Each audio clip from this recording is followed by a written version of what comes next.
Howdy everybody. I wanted to do just a really quick 6-month update on my Starlink internet system. And before we get started into this video, I'm actually filming this with a new camera. I'm actually filming it with a phone, and I'll be doing a video on it. I'm actually working on it right now, so it should be coming out in a few weeks. Comment below if you think you know what phone this is, and I'll give you a quick hint here.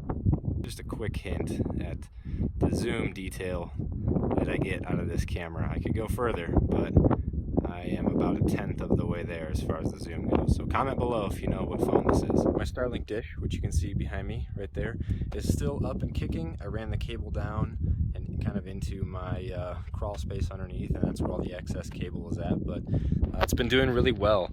I'm still getting strong signal every day. Honestly, not much to complain about. I will occasionally have to restart it, maybe every week or two.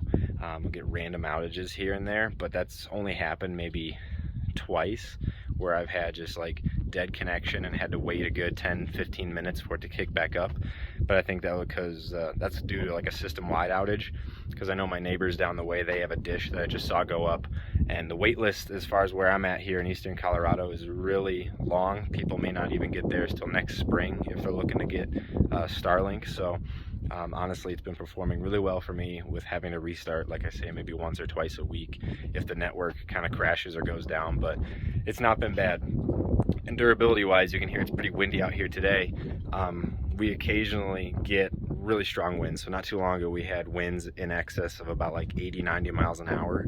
Like some of our patio furniture was thrown across the yard, and it was crazy windy out here, and the dish just stayed up all the time. So after a day like that, I'm not too worried about it at all. Like, unless we're in some kind of a tornado, we're not gonna get, you know, that thing coming off the roof. So overall, it's been doing really well. It's pointed directly at the northern sky still. Actually, it's slightly off axis. It's like, if I remember the way I put it up there, it's like slightly pointing to the northwest, to the northeast.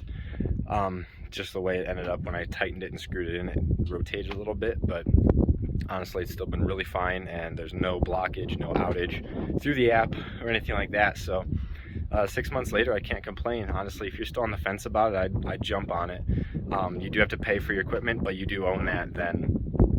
But if you're on the fence, I'd say go for it. The wait lists are getting longer. It's getting tougher to get this equipment, and 6 months later, it's still running strong. I have not regretted it a single day since. It's been amazing. So thank you so much for watching. Stay tuned for the next stuff, and let me know what you think this camera is that I'm filming with. So thank you so much for watching, and I'll see you in the next one.